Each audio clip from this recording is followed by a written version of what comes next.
O projeto Energy Box é aquele projeto em que eu estou diretamente envolvida. O meu doutoramento é precisamente nesta área, sou de Engenharia Eletrotécnica e este projeto nasceu de um conceito que foi inicialmente lançado pelo MIT. Nós tivemos um projeto com eles e o objetivo disto era desenvolver um sistema que fosse inteligente o suficiente para fazer decisões sobre como usar a eletricidade em nossa casa. Mas num ambiente em que existem não as tarifas que nós estamos habituados, que é tarifa simples, tarifa bi-horária nas nossas habitações, mas sim uma tarifa mais dinâmica. Porque o que nós estamos à espera, olhando para o futuro, é que o tipo de tarifa que é passado para o consumidor final se altera. Porque atualmente o que nós temos é, nós queremos chegar a casa, ligar a nossa televisão, ligar a luz e que tudo funcione impecavelmente. Então nós temos de ter as centrais capazes de reagir a isso. Mas neste contexto das redes inteligentes, das smart grids, o que é esperado é que a procura se adapte à oferta, à produção, à geração e que seja também integrado o máximo possível a geração local. Então, por isso é que nós temos este projeto Energy Box, que é um sistema guiado pelos preços e que permite fazer uma gestão eficiente da procura. A procura, eu não sei se todos são da parte de Engenharia Eletrotécnica, a procura é o consumo de eletricidade na nossa casa, é aquilo que nós efetivamente consumimos. No contexto das redes inteligentes há várias decisões que têm que ser tomadas e que são complicadas. Nós podemos achar que é fácil, nós só temos de decidir quando ligar as coisas, mas efetivamente se nós tivermos uma tarifa que varie de hora em hora, nós temos que estar atentos, temos que ir ver qual é a tarifa naquele momento, que carga é que eu queria utilizar, que potência que é pedida à rede em cada minuto para essa carga. No caso de ter geração local, tenho ainda de pensar, será que está sol? Será que eu posso utilizar esse sol já para autoconsumo? Será que há excesso de produção local e eu posso armazenar, no caso de ter uma bateria, e posso até vender mais tarde à rede, já que o preço altera, o preço de venda à energia à rede também vai alterar, apesar de ser mais barato do que o preço de compra. São muitas decisões que têm que ser tomadas. Além disso, quem tem tarifa bi-horária pode-me dizer assim, mas nós não precisamos de um sistema desses para fazer a gestão da procura. Eu já penso quando é que eu vou ligar a minha máquina de lavar roupa, ou a minha máquina de secar roupa, ou a máquina de lavar a louça. Eu ligo à noite e está feito. Pois é, mas há mais cargas para além dessas que nós podemos controlar. Há logo a questão da bateria, que temos de ter cuidado com os ciclos, com a degradação da bateria. Poderá haver num ambiente futuro a questão do veículo elétrico, que vai pedir uma grande potência, portanto temos de ter atenção ao disjuntor, não queremos que o quadro dispare, e depois ainda temos as cargas termostáticas, que são aquelas cargas como o frigorífico, o ar-condicionado, o termoacumulador, que realmente permitem um tipo de controle que os utilizadores não estão habituados. Obviamente não vamos querer chegar ali e desligar um frigorífico, o utilizador dizia-nos logo, não queremos esse sistema, isso não vai funcionar, eu vou ficar com a comida toda estragada. Não, mas se calhar podemos ter um sistema que permita alterar a temperatura do termóstato e em vez dele ter uma temperatura máxima de 6 graus, subir um bocadinho para os 7 graus. Em termos de consumo, isso tem impacto, mas em termos de degradação da comida não tem.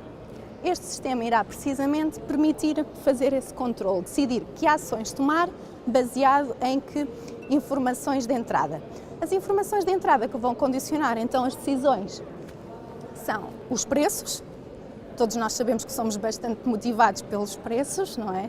E pelo poupar, a produção local, as preferências do utilizador. Claro que não queremos um sistema que faça o que lhe apeteça quando lhe apetecer em relação a pôr as máquinas a funcionar ou a regular o ar-condicionado quando, por exemplo, não está ninguém em casa. Portanto, essas preferências do utilizador têm que ser levadas em conta. E depois também temos que ter em conta que a decisão final para o utilizador não vai ser igual para toda a gente. Por exemplo, eu posso ser uma pessoa que dou muita importância a poupar o máximo.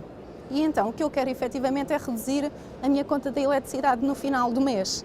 Mas pode haver outro consumidor que prefere assegurar os seus níveis de conforto, ou seja, prefere que a sua máquina, que a roupa esteja lavada mesmo a uma determinada hora, que não se anda ali a mexer muito no ar-condicionado, nem no frigorífico, nem no termoacumulador, não é? Para assegurar que tem água quente. Portanto, temos que ter em consideração esses dois objetivos e, além disso, temos que ter a certeza que este sistema não vai causar uma insatisfação no utilizador final. A última coisa que queremos é uma pessoa a dizer, olha, tire-me o equipamento daí que eu já estou farta dela, que ele não está a funcionar, não me está a dar bons resultados. Portanto, nós temos aqui um sistema cujo objetivo é minimizar a conta de eletricidade do consumidor ao final do mês e, simultaneamente, minimizar a sua insatisfação. A insatisfação é medida de diferentes modos, consoante a carga que está a ser controlada, e também pede diferentes informações ao utilizador. Este sistema tem de ter a capacidade de ir aprendendo ao longo do tempo e de perceber quando é que normalmente o utilizador usa determinadas máquinas, qual é a janela de tempo que ele prefere e os programas, como é que ele normalmente se comporta em relação ao carregamento do seu veículo elétrico, caso o tenha, como é que usa o ar-condicionado. E temos que ter atenção a isso para avaliar a insatisfação. Temos também as cargas, então, que ele permite controlar, que vão desde as máquinas às cargas controladas termostaticamente e aos sistemas de armazenamento, e temos restrições. Temos restrições de ordem técnica, não podemos ultrapassar a potência contratada, portanto, imaginemos, o preço de eletricidade vai estar muito barato nas próximas 2 horas. Não podemos pôr as cargas todas a funcionar aí, porque senão a potência contratada é ultrapassada, o disjuntor dispara, pode não estar ninguém em casa para o ir lá ligar, não é isso que queremos. Portanto, esse sistema tem que ter isto em consideração. As preferências do utilizador, as alterações não expectáveis, porque há cargas que o nosso sistema obviamente não pode controlar, não vai desligar uma luz, uma televisão, a box, um computador, não é? Portanto, ele tem que ter a capacidade de lidar com esses eventos imprevistos, vai ter que manter as temperaturas desejadas, vai ter que ter atenção ao carregamento do veículo. E então, como é que nós lidamos com isso? Temos a questão das preferências do utilizador, por exemplo, para as cargas que podem ser deslocadas no tempo, em que assinalado a vermelho, isto é um caso de estudo, podem ser gerados diferentes casos de estudos, assinalado a vermelho está precisamente o sítio onde o utilizador não quer mesmo que as cargas funcionem, ponto final. Até pode estar ali o preço a zero, mas as cargas não podem funcionar ali. E depois tem outros intervalos de tempo. A branco, ele não tem qualquer problema, a cinzento já tem uma certa penalização associada.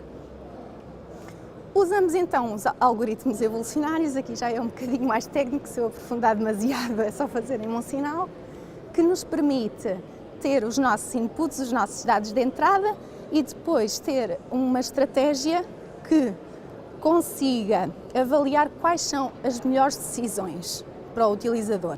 Isto não vai fornecer uma decisão final, isto vai fornecer um conjunto de decisões que tem que ser escolhida de acordo com o perfil de cada utilizador. Portanto, um sistema destes a ser instalado numa casa, eu não posso ir ali pegar no sistema do vizinho e levar para a minha casa sem dizer se eu tenho um perfil mais conservador, se quero poupar, se opto pelo conforto. Portanto, isto tem que ser adaptado a cada um de nós. Usamos dados que foram recolhidos durante auditorias, para o caso das máquinas. Usamos modelos fisicamente baseados para simular o funcionamento dos ar-condicionados e das cargas termostáticas e fazemos algumas, agora está-me a falhar o termo, assumptions, partimos de alguns princípios em relação ao perfil do carregamento dos veículos elétricos. Como eu disse então, isto vai nos dar um conjunto de soluções possíveis. Aqui no eixo das abscissas temos o custo, portanto, este escalonamento, este exemplo é feito para 1 dia e meio, para aquele conjunto de cargas todas que eu apresentei, e o uso dessas cargas todas iria ter no máximo um custo de 2,85%, que é possível ver aqui, com uma penalização associada, que neste caso é muito baixo. E temos precisamente aqui em cima a solução que permite minimizar o custo da fatura de energia elétrica para esse dia e meio, mas com uma penalização mais acentuada para o utilizador. Esta penalização pode ter, tem maioritariamente a ver com a forma como é controlado as cargas termostáticas, com a forma como vamos mexer na temperatura do frigorífico, do ar-condicionado, do termoacumulador, quando é que vamos alocar as máquinas e do uso que vamos fazer da nossa bateria, porque a bateria, tendo uma degradação associada à sua utilização, também tem uma penalização para o consumidor, a nível de insatisfação.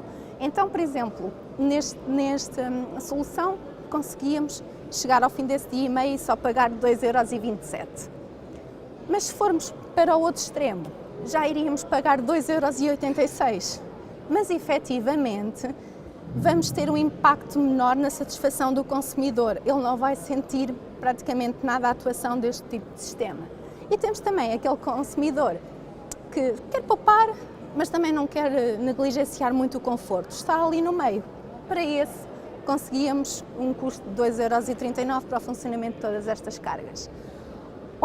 Neste gráfico, o que podemos ver efetivamente é como é que é feito o controle das cargas. Se nós optássemos pela solução que vai ter menor impacto na satisfação do cliente, portanto naquela que vai tentar mexer o menos possível nos equipamentos, temos representado a vermelho qual seria o andamento ou a variação da temperatura ao longo desse dia e meio. E especialmente neste caso do termoacumulador, aqui em cima, vemos que ele anda entre esta banda dos 40 e 60 graus a temperatura, mas que não cai muito, é a linha que está representada a preto. A partir do momento em que nós começamos a atuar e a querer poupar, realmente nós temos que deixar a temperatura cair mais e depois aquecê-la, mas se calhar não estar sempre a aquecer, como atualmente é feito com os termoacumuladores, não é? Para manter a temperatura naqueles 60, 65 graus. O mesmo é feito também para o ar-condicionado e para o frigorífico. Não anda sempre naquela banda tão reduzida, mas temos sim alterações maiores que são condicionadas pelas ações de controle e que têm um impacto direto na fatura da eletricidade. E espero que tenha conseguido apresentar-me mais ou menos, não me foquei muito nos algoritmos evolucionários, mas se tiverem assim alguma questão, ok.